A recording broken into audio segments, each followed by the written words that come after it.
Yeah. And one of the things that I did when I first started as an entrepreneur was like I was just like, okay, I can't afford a coach right now because I'm just starting out.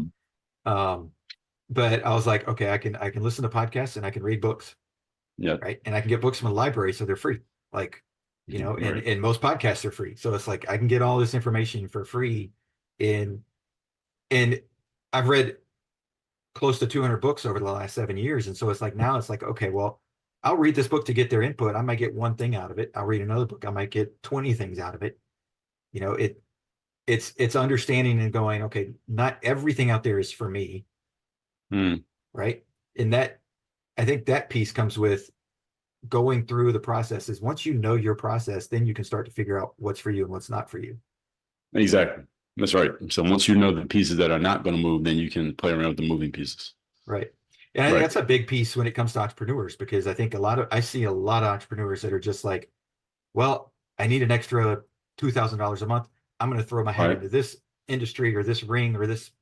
And it's like, whoa, whoa, whoa, like you said before, like become really, really good at one thing. Right.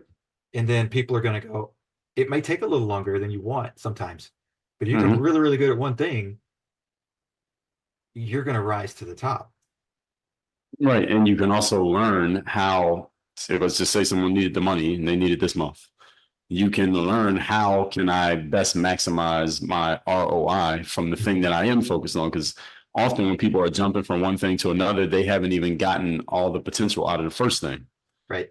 But because they don't know what they don't know how to get more potential out of the first thing. So Right. this is why you want to be, I call it being outside, Mhm. metaphorically, which means tapping into what other people are sharing. And you just mentioned it. Books are virtually free. At the most, it'll cost you $20. And then you Right. got podcasts, you got YouTube. This stuff doesn't cost money, it just costs time and attention.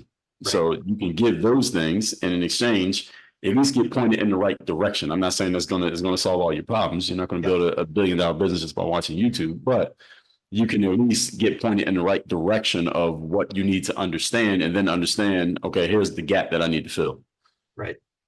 And Right. that's one of the biggest pieces that, and like you said, like you said with the athletics and seeing basketball players, it's like you see you see athletes that go to like whether it's the college level or semi-pro level or like whatever level they get to, they get there based on talent alone, right? And it's like